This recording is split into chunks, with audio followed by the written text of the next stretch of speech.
Yo, man.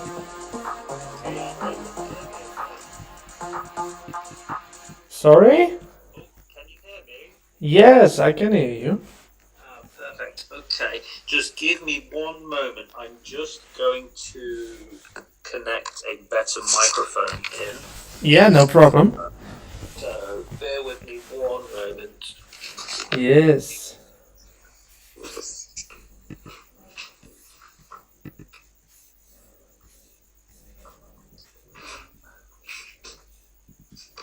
I have to do it with the microphone on my iPhone. To be fair, it sounds fine, so that's you're good. Ah, that's nice. I just have. I'm just trying to find it. I don't know where our. We have a cleaner in our house, and I think she might have placed something somewhere else. So I'm just trying to find it now.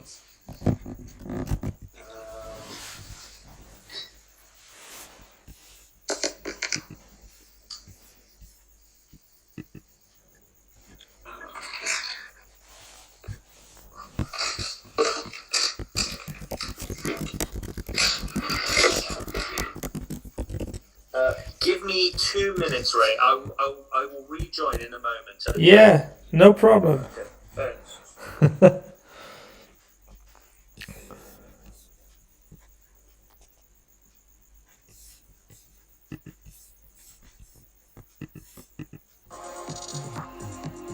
So let's listen to some more music. So we can start when Sunil is joining us again.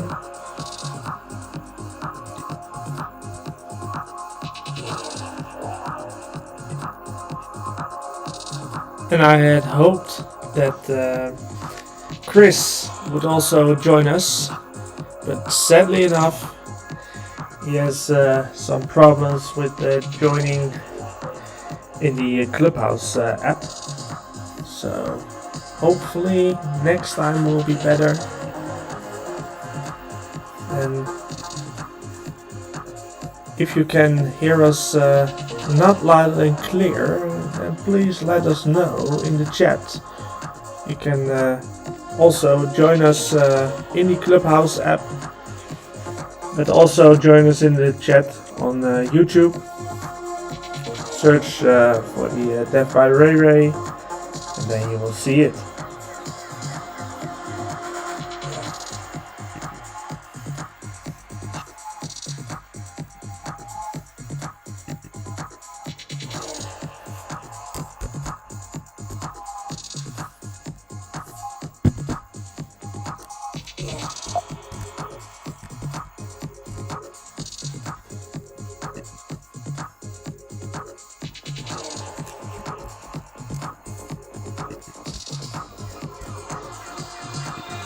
If you are wondering what kind of music I've on, it's a little bit of deep house. I've put it in the YouTube chat next to the live stream. If you like it, then you can click the link. Let's wait some more for Sunil to join. He was searching his microphone. And of course we wanted to be that it will sound good, so everyone can hear it clearly. I'm just using my iPhone. Hopefully it sounds good.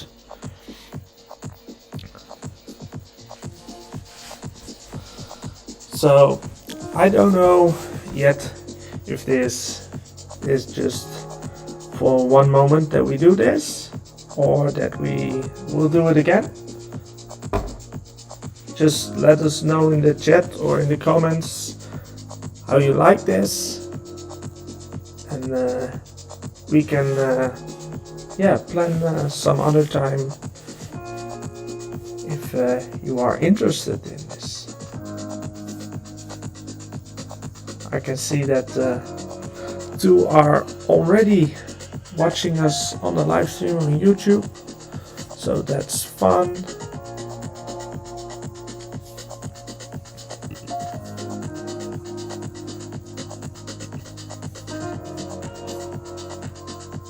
And the topic of today is because someone from the Stack Academic squad was wondering when you are ready for your first dev job. So I think that's a very good question. Hi, Sunil. Oh, hey Ray, sorry about that. No problem. A little bit of a technical hitch. I've had to abandon the microphone, but oh well. Oh wow. How are you doing? I am good. I'm excited. Yeah, it's a long time for me to do something like this. It's a very long time ago. So I'm just sitting at my couch and I thought, well, let's do something fun. And yeah. Cool. How are you? I'm doing well, thank you. I'm doing well. Great. So just a little bit hectic at the moment, I guess, as you'll know with all of the Stackademic stuff that's going on at the moment. But Yes, I can keeping my imagine. head above water, and it's good to speak with you. Great. Yeah. Well, I think we're just gonna start. Let's see if some other people will join, and well, if nobody's joining, well, then we have a great conversation, and everyone can listen and watch it back. And hopefully the audio is also good on the live stream. So if it's not, then hopefully people will say it in the chat. Fingers crossed. Yeah, Fingers right. crossed. Yeah. So I would say, yeah, let's start. I already told you a little bit about what I wanted to talk with you about.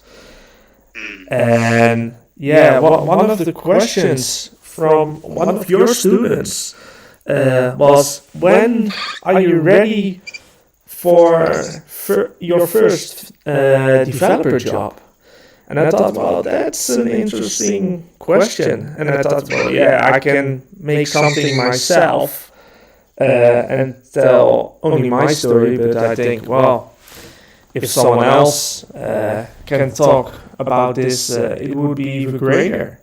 So, yeah, first, I think it's good that let's first introduce ourselves and tell a little bit about ourselves, and then go into the first question and talk about that further. So, if you, yeah, do you want to introduce yourself a little bit? Sure. So, where to begin? So, I guess my name's good. So, Yes. My name is Sunil Sandhu, and I have been working in the software development arena for probably the past 5 or so years. So initially worked for some digital agencies. All of the kind of employment jobs that I've had have been based in the UK. Yes, I worked. I guess I should probably mention that I am what you refer to as a self-taught developer. Cool. So I was effectively working a full-time job. I was working in an office at the time, and at that point in time, it felt like I had 2 full-time jobs, because I would finish the day working, and then I would immediately spend all of my free time learning how to code. Yeah. I was probably doing that for maybe about 12 to 18 months before I kind of plucked up the courage to apply for a junior web developer job. Mm-hmm.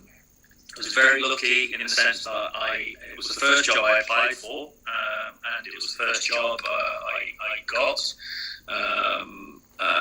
Or I should say, I was fortunate enough to get the first job that I applied for. So, I mention that because I've heard of many people who are breaking into the development space who kind of send hundreds, sometimes even thousands of emails and CVs. Yeah, that's insane. That's really insane. Yeah, I mean it's crazy to think that happens, but I guess the good thing is once you've kind of got your foot in the door and you've got that first job, I do feel that things get a lot easier then. So I got my first job working as the job title at the time was junior PHP developer. Funnily enough, I wasn't even a PHP developer. Oh wow! But you learn on the job. Oh yes, definitely. Got a job working as in a kind of like a small digital agency in the UK, in a city called Nottingham, which is the home of Robin Hood for any listeners around the world. Oh wow, good. Got that job, and then from that point it was kind of smooth sailing. I managed to move up to a kind of medium-sized agency about a year later. After that, I worked for a health tech startup in London, and during that process, during those years, I set up JavaScript in plain English, mainly just as kind of a publication for myself in the beginning, but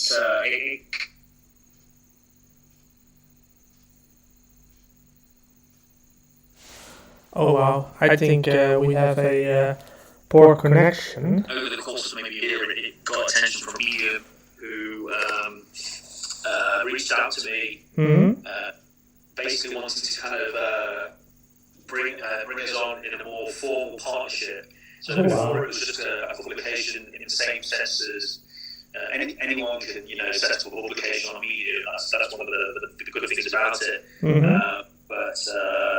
They reached out because they wanted to bring us on as kind of like an official Medium partner publication.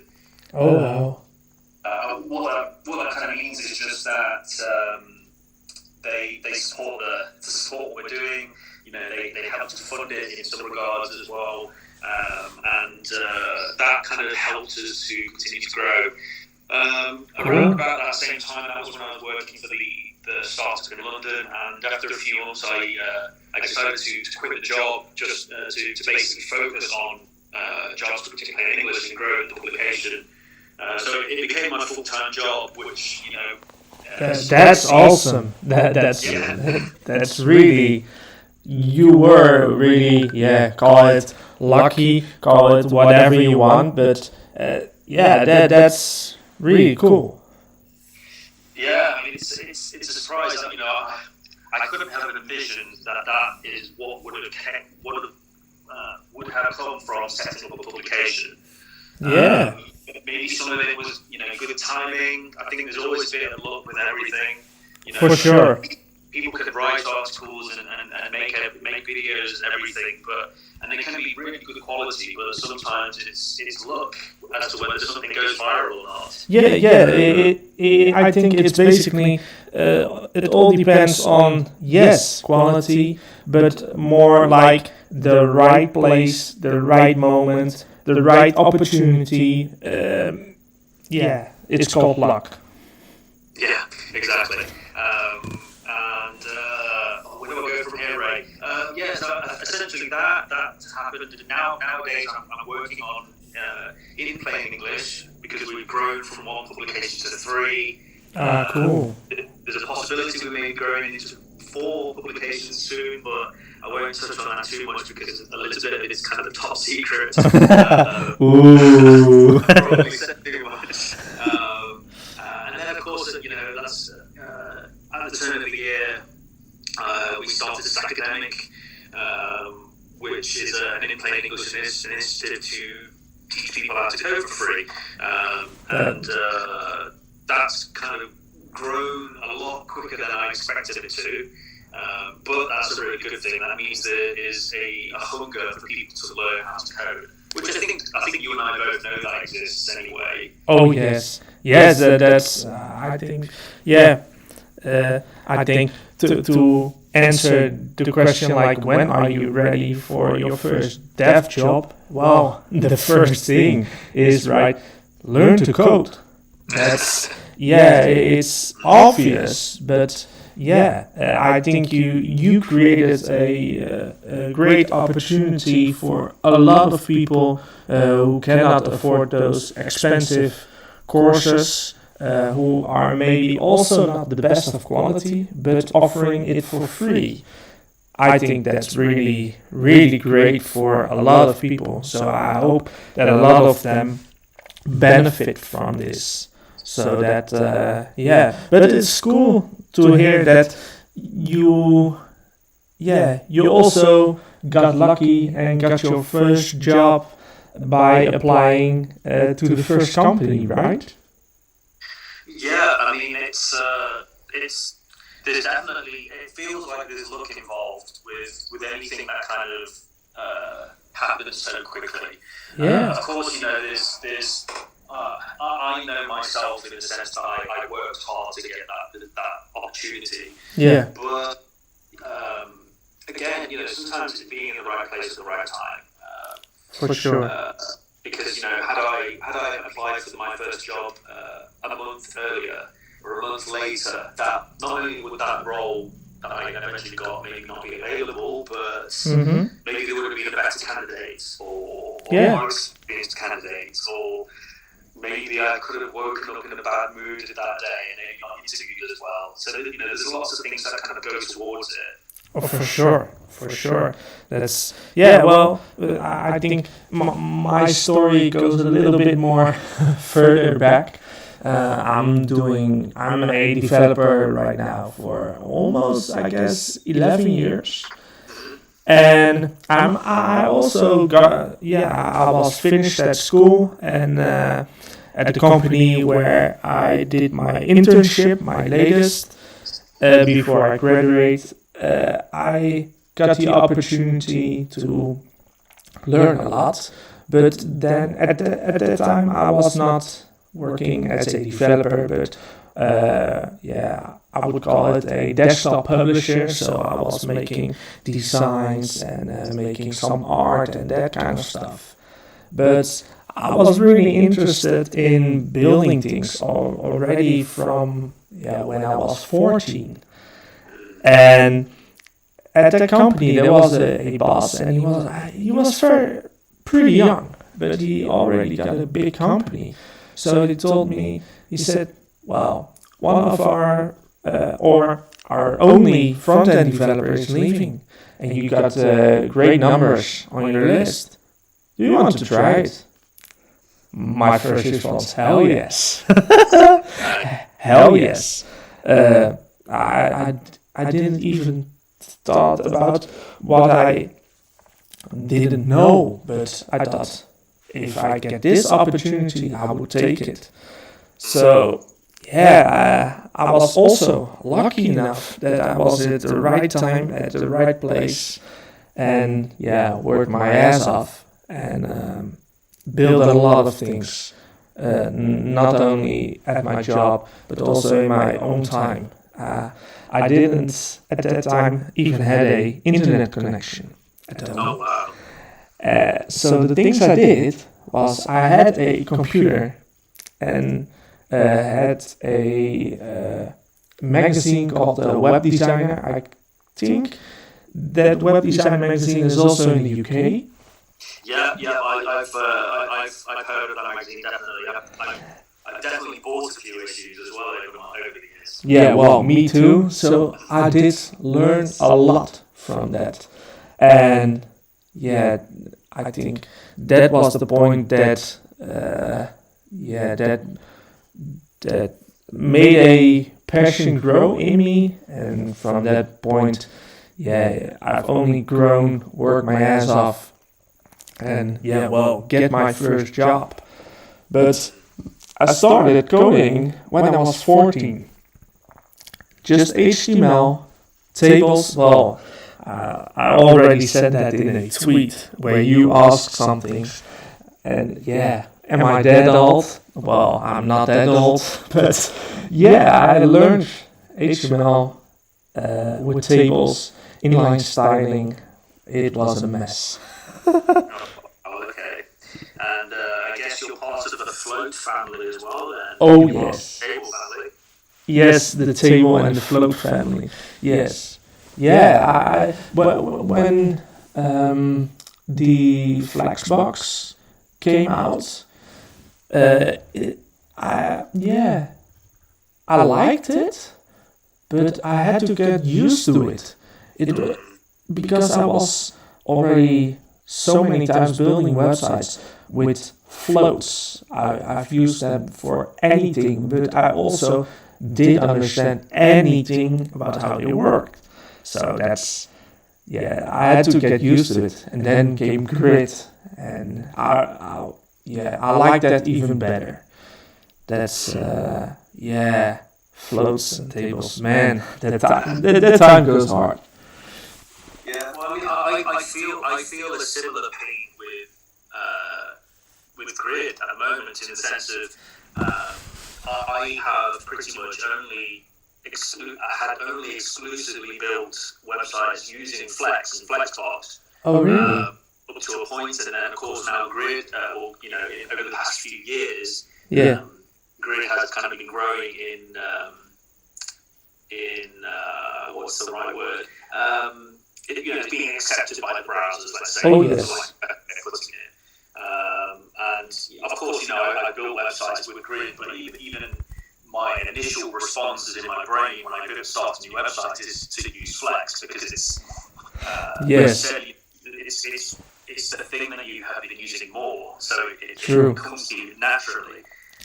It's kind of, I guess that's part of being a web developer or software developer, is that you need to be able to move with the time. So it's kind of, the things that you might be using in your first developer job may not necessarily be the things that you use in your second job. Oh, yeah. True, completely. Yes,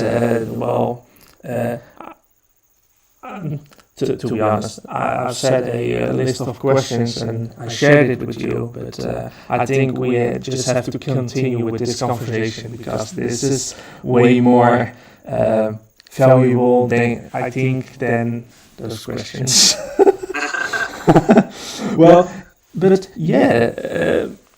I think you will learn a lot on the job, and you will grow from step by step, and not from miles by miles, but just step by step. And I had, when I was in my first year on the job as a front-end developer, I really had issues with JavaScript. Well, at that moment, jQuery was the biggest library you could use. It was a no-brainer, because with Internet Explorer 7 or 6 maybe, but 6, 7 and 8, you had to use jQuery, because all those browsers are interpreting the code differently. But I had a really hard time understanding JavaScript. Man, sometimes it even made me scared. Yeah, really. I was, at that moment, I felt very comfortable with HTML, CSS, but JavaScript, man, my head blew off. I didn't understand it. And it took me a few years to completely get the point and the logic of JavaScript. And the fun thing was, at my second job, they hired me. They had expectations that I knew a lot. Well, at that moment, that wasn't true, but they hadn't told me that expectations. So they said, we have a PHP course on lynda.com, because I had to work with WordPress. Well, I had some experience with that, so that was good. And at that moment, when I did follow that beginner PHP course, at that moment, things fell in place. And from that moment, I started to use JavaScript, and I felt comfortable with it. And it's weird. Learn one language and then get the other and understand it. It's weird. It's weird. When you were in your first job, what course did you follow? So, which job were you referring to? Well, at the agency. Yes, okay. Gosh, in that first job, so we had I remember us having a LinkedIn, a Linda subscription. Yes. So, I would be watching like any kind of software or web development courses on there that I could find, which of course there are many. So, oh yes. So whether it was PHP or now the agency I worked at in particular, they used Laravel a lot, and that for me when I was learning web development in preparation for that first job, I had no idea I was going to be working with PHP. I certainly had no idea I would be working with Laravel. So I applied for that job because it was available and it was a junior position. There were definitely things I didn't know, but I feel like I know some things enough to be able to apply for a job anyway. So you basically how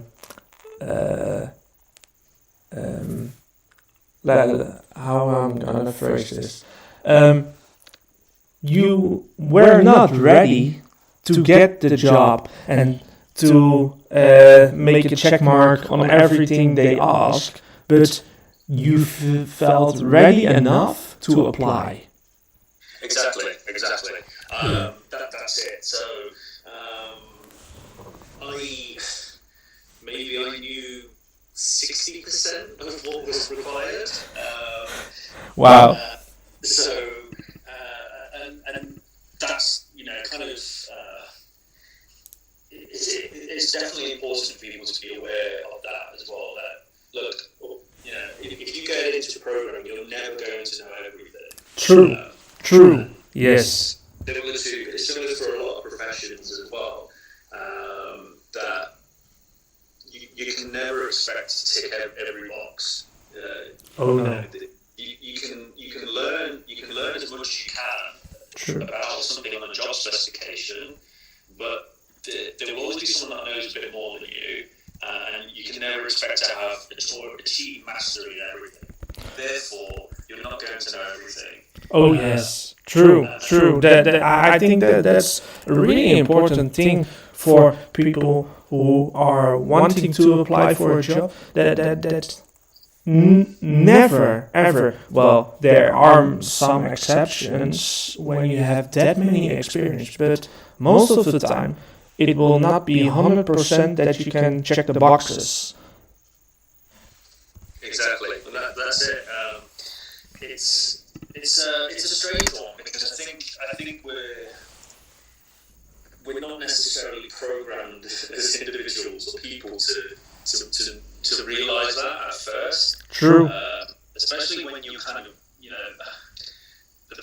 I think that things like imposter syndrome exist in lots of professions. I think most developers are very vocal about it. Oh yeah. Than others, right?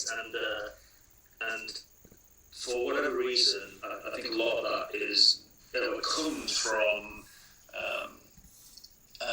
how do I put this? How do I phrase this without offending people?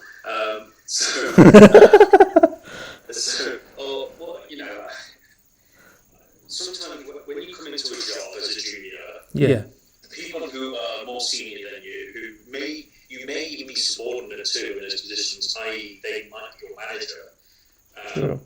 That doesn't necessarily mean they have people skills to be able to kind of be a proper mentor or provide enough support. Oh yes. And of course that might not just be because that person doesn't have like excellent social skills. It could be because they've got stress from their job, or they could be having a bad day and everything. But ultimately, that can trickle down to a junior who might make a mistake with some sort of code, and maybe they don't get kind of coached how to improve in that moment. So, I mean, I'm probably going on a little bit of a tangent with this, Ray, but I hope that's okay. It's. I was talking about a mentor. I think having a mentor is really important, but it doesn't. If it is a mentor in the same company you will work on, that will be awesome. That will be the greatest. I have that same experience. But if no one is mentoring you, at Twitter, we both know that there are enough people who would like to take that role with everyone who's listening to help you understand things, ask questions, even though it sounds stupid, because there are no stupid questions, with a few exceptions, but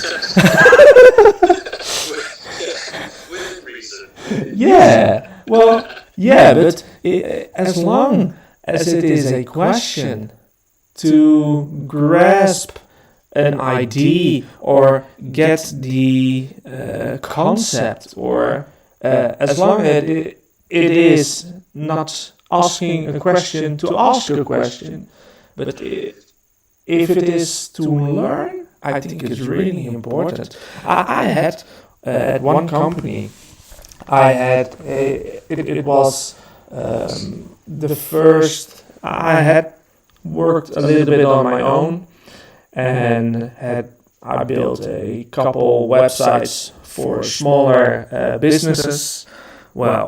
That's nice to start with, but it's really hard to earn any money with it.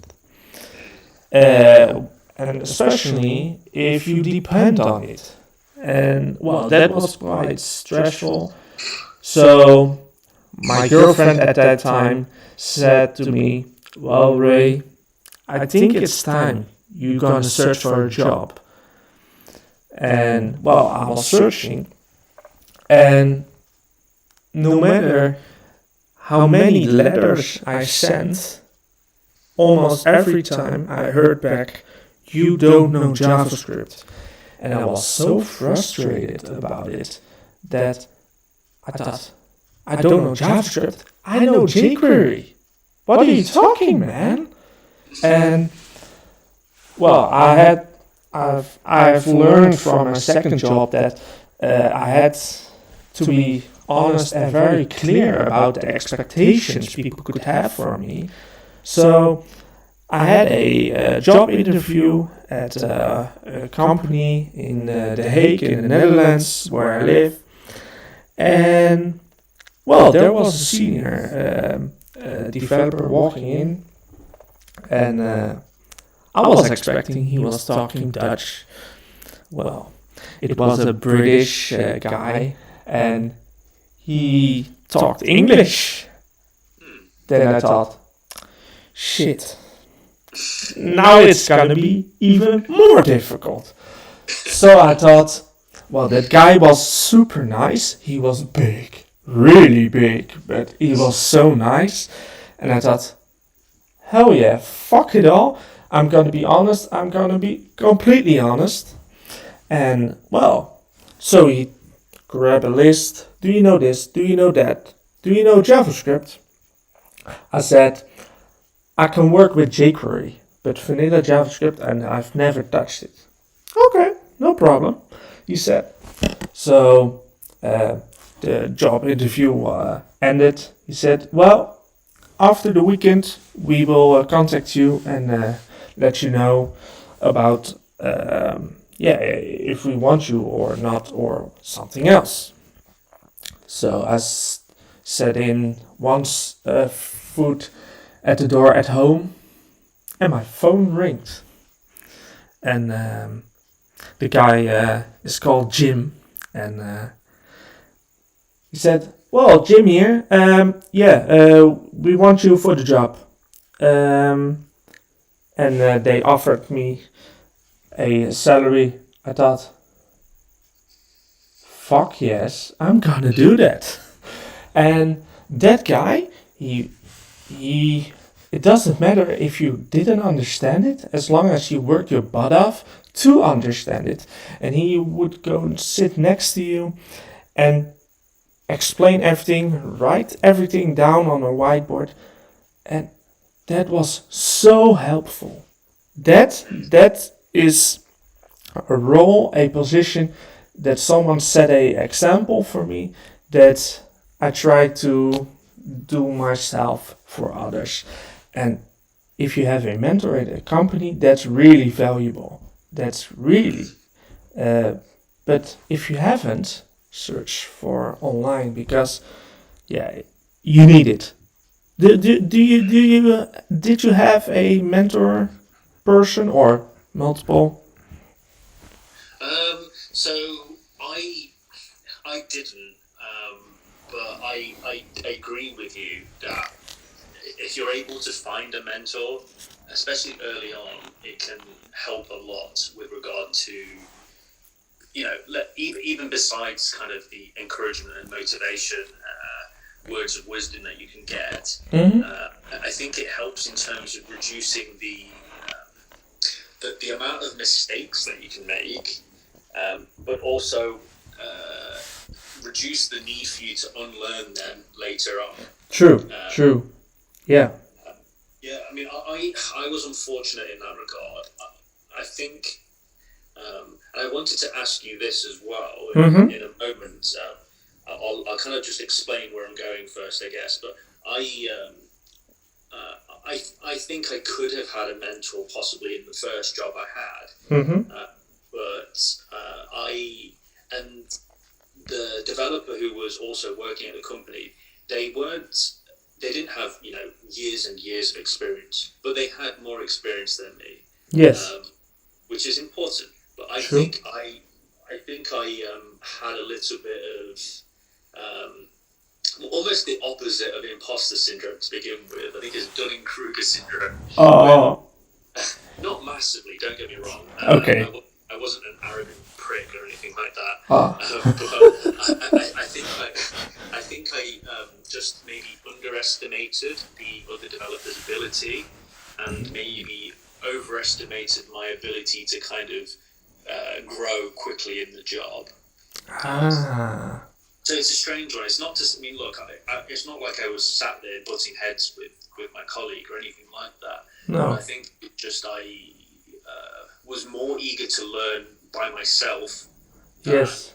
Learn from someone else. Yeah, exactly. Yeah. And it's a strange one. I mean, things happen. But yeah, I mean, I kind of wanted to ask you in a sense of, is there anything, if you could teleport your current self back into that first job, are there things that you would have done differently? Would there be things? Well, in the sense of growing, in the sense of learning, I don't think I would have did things differently. I think I've always had the mindset to, yes, there are things I don't know, but I can learn them, and I can make mistakes. That's not a bad thing. It's good to make mistakes, and to fall sometimes, and I did a lot of times. But I think yes. So to answer your question, would I have done things differently with what I've learned right now? No, I don't think so. I think things go how they go. Everyone has a different path of of learning, dealing with uncertainty, dealing with imposter syndrome. But if I go back right now in the history and then say to myself, don't be scared to make mistakes, I would have made that more clear. That sometimes I was scared to make mistakes, and I think that message is one of the things I would say to myself. Don't be scared. Make the most idiot mistakes you can possibly think of, because you're gonna learn from that. And all those mistakes are gonna be lessons. They are gonna be lessons that you can take with you and decide why you do things like you do, or don't do things, and you also have a reason why you don't do them like others do, maybe. And that's one of the things I would told myself if I can go back. Yeah, do you know what? That's a really good point. And when you phrase it like that, I think that is actually more how I was, as opposed to maybe how I kind of articulated it earlier. It was a case of when I think of the idea that I was trying to learn by myself, not by others. Mm-hmm. Maybe it was actually more a case of I was afraid to make mistakes in public. And kind of I would try to fix whatever issues I had, or any, like, if I was given a problem with work, I would try to fix it myself. I would think about it myself. Maybe I'd take the problem home, and continue working on it, rather than saying, okay, can you help me? I think there's probably more that. And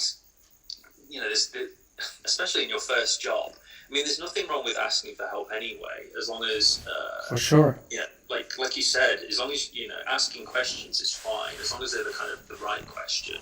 Yeah, and as long as it is with the purpose that you learn from it.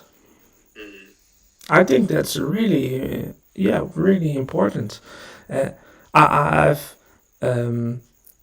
I got a year when I was in a role where I trained a lot of trainees, interns, junior developers, and I did 40 at the time. Well, that was too much, but I learned from that. But when I was giving a presentation about the topic JavaScript, and I did a lot of work beforehand, but there were smart people in the room asking me questions, and I thought, I don't know what you're talking about, or I don't know, I just don't know. And they all had the thing like, well, we look up to you. I said, yeah, that could be the case, but I'm not a person who knows everything. It's not possible to know everything. So if I don't know, I don't know. And I will ask you to investigate and later tell me. And they were really surprised sometimes that I just said that. They thought, well, you are a senior developer. I thought, yeah, but it's not possible to put the internet in your brain and know everything. It's not possible.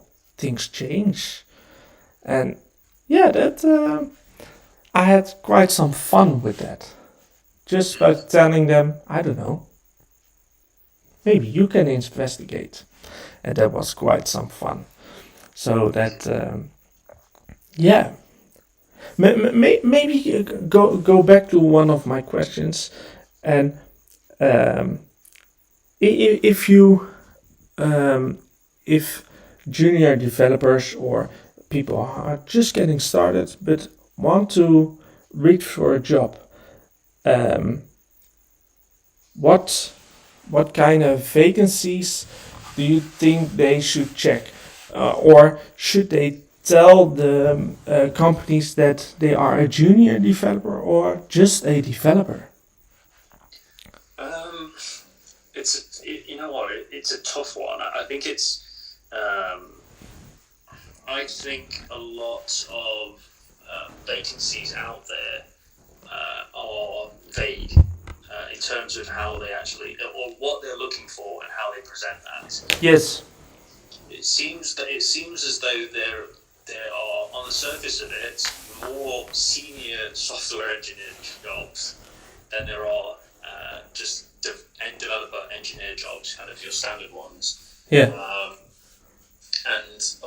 I hear a lot of people talk about this kind of the word junior and whether it should be used or not, whether people should refer to themselves as it or not. And honestly, I think the terms junior and senior are strange.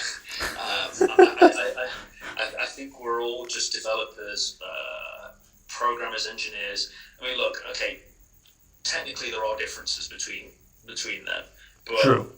On the surface of things, I think people should just refer to themselves as without junior or senior in their names, if possible.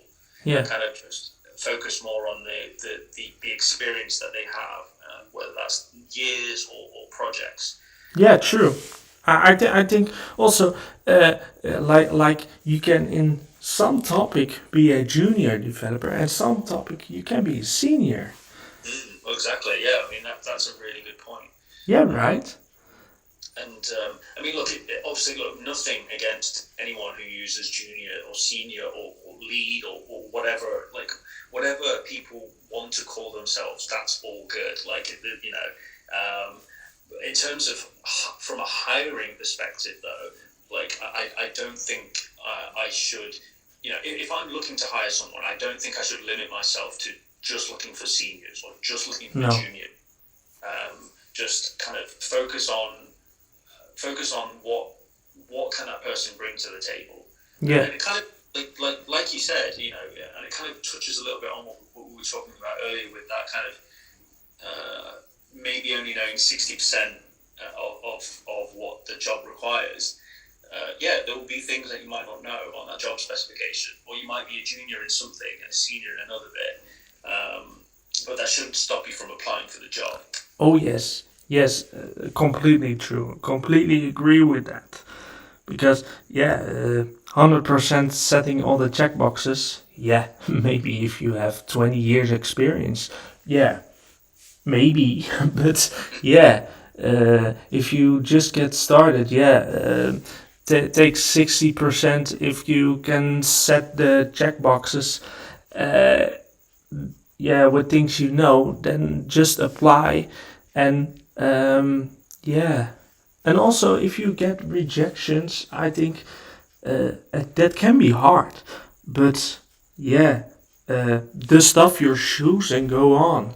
Then also think like, then this was not the right job or the right company for me right now. I think rejections are hard. I know that. I had to deal with that also in the past. But then if you go a little bit some years further and then look back, and you think, yes, it was not the right moment at that time.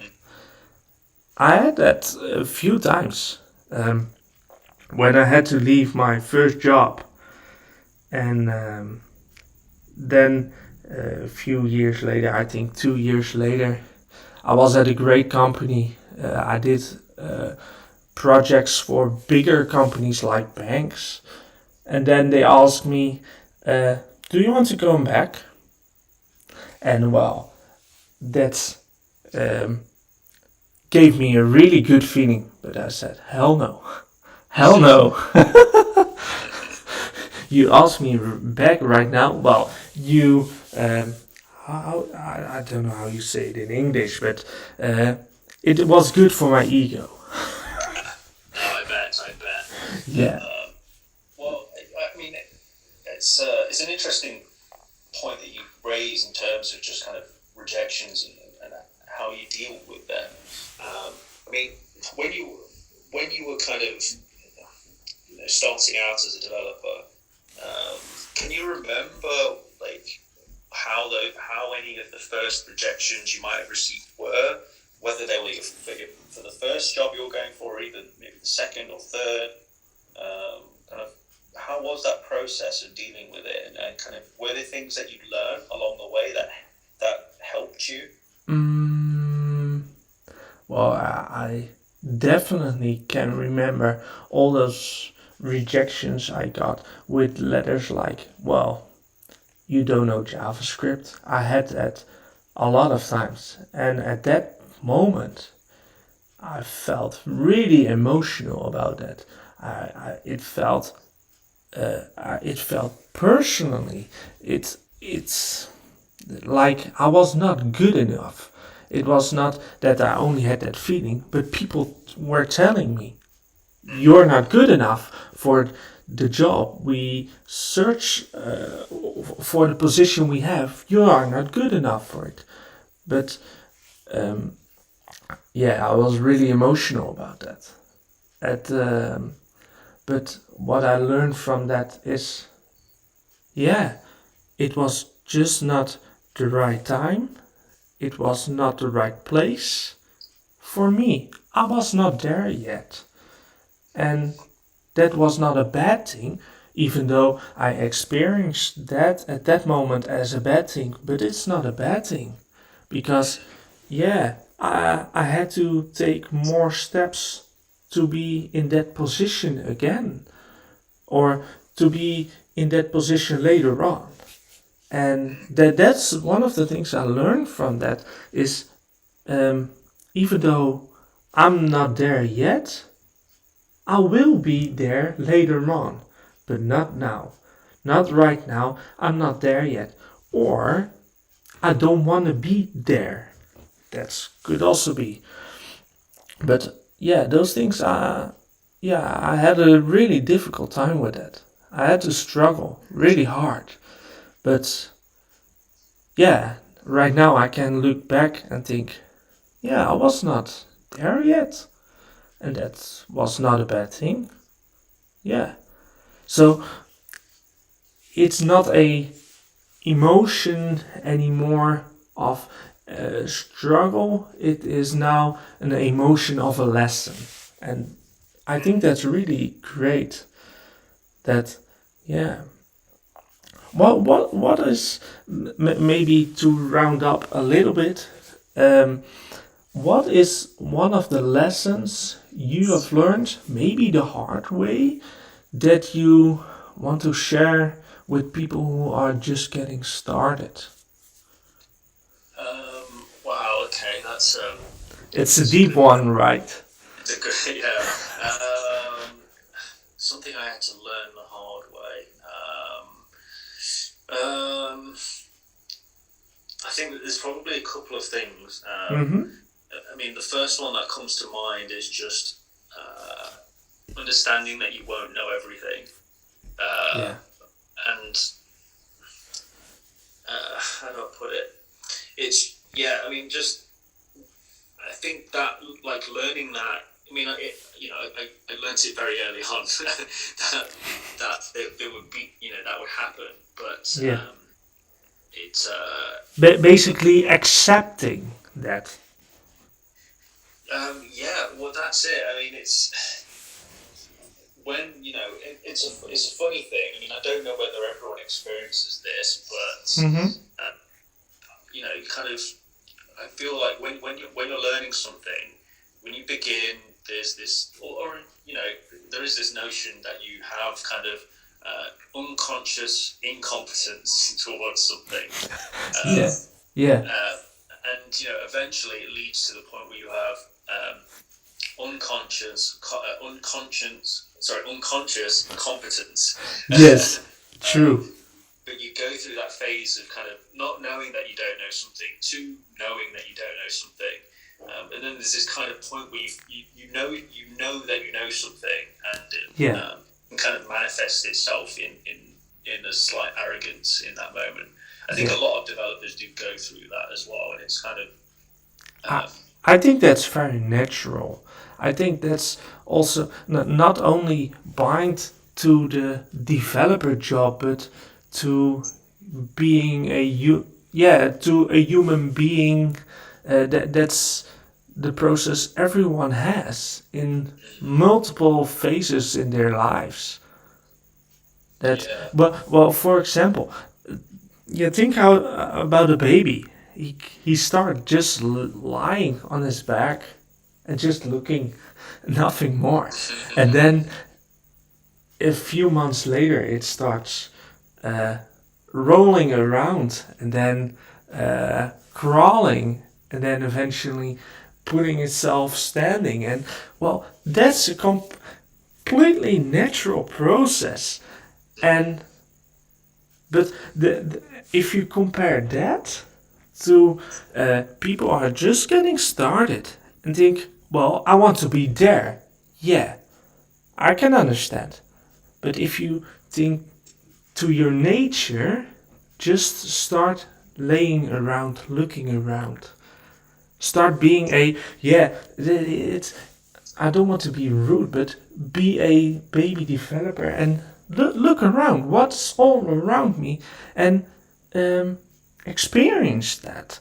And it's very human to, yeah, just um, just to don't know. Yeah, yeah, that's it. That's it. And yeah, I mean, it kind of that's something I needed to learn at one point. I mean, look, don't get me wrong. I'm a curious person, and I want to learn a lot, just like many people in our profession do. Yes. But I remember early on, kind of feeling a bit arrogant about like, oh, okay, I know this. Oh, I know how to do DOM manipulation or something like that, right? Yes. I've got this, I know it all. Yeah. Then either someone teaches you something new or you realise there's something you don't know and you get stuck for a long time and you go back to the drawing board and you kind of feel incompetent again. Yes. It's kind of like that cycle. It's okay. Like and as soon as you can kind of understand that and feel comfortable with that, you'll become a better developer because I think you grow humility in the role. Again, just like you said as well, these are human traits that kind of transcend software development. But it's sometimes difficult to realise that. And difficult to accept. That's it. Yeah, exactly. It's difficult to accept. But I mean, in terms of people who are new to development, who are learning, maybe they've started their first job, maybe they're looking for that role. Yeah. Just to kind of understand and appreciate the process and kind of stay humble and know that learning this stuff is an ongoing process. There's always going to be someone who you can learn from and kind of never go into these situations thinking you know it all. If you take on a project and just after you've learned something new and you think, oh, it's fine, I can deal with this, I'll get that back to you tomorrow, don't worry about it. Yeah. and then you realise there's a bug in it. Yeah, and you're stuck the whole night. Yeah, so and if you were humble about it, you wouldn't say, yeah, I'll get that done, don't worry, I'll get that done in a few hours, all good. Yes, true. Yeah. If I watch back, yes, it can be hard to start, but it is possible. And to get your first job, it won't be perfect, but when you have your first job, then the rest will be easier later on. Oh gosh, yeah, absolutely. I didn't envision I would be working as a junior PHP developer in my first job.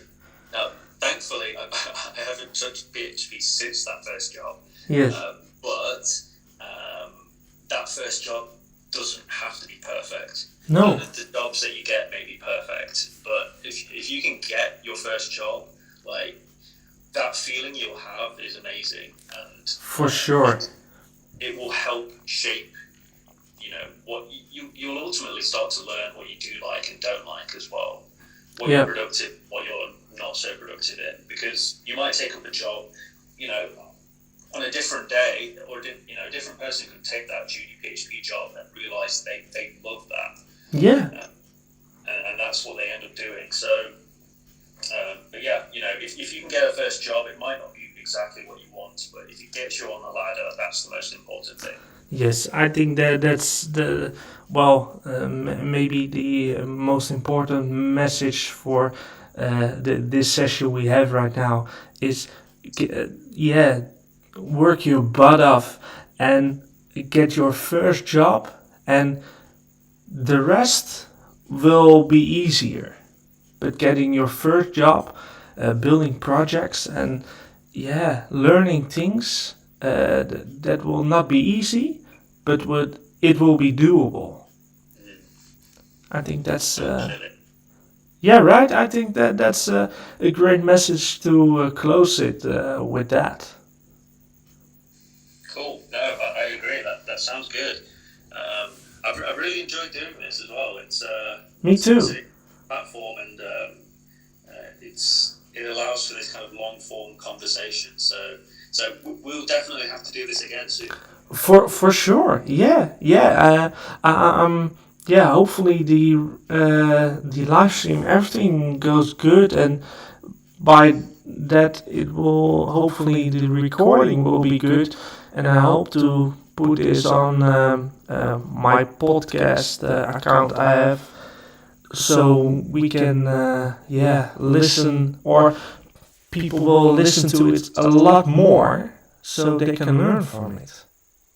Absolutely. Yeah, right. What's the name of your podcast, so that anybody who maybe is listening to this on YouTube or has seen this on Twitter can find it? If people search for Dev by RayRay on the Apple Podcast or on Spotify, they will be able to find it. Awesome. And also the YouTube channel Dev by RayRay, and then people will find it. That's also where I'm live streaming it now from. So hopefully everyone enjoys this, and hopefully people will share this, and we can do this another time and make this a fun ride. Awesome. Sounds good. Yeah, right? So, I want to say enjoy your evening, enjoy your night or morning. I don't know what it is, but for others at the live stream. And have a good day. So, Sunil, we will talk to each other later again, and enjoy your late evening. Cool, awesome. You too, Ray, and just like it says in the bottom left corner on Clubhouse, I will leave quietly. Yes. See ya. Okay, bye.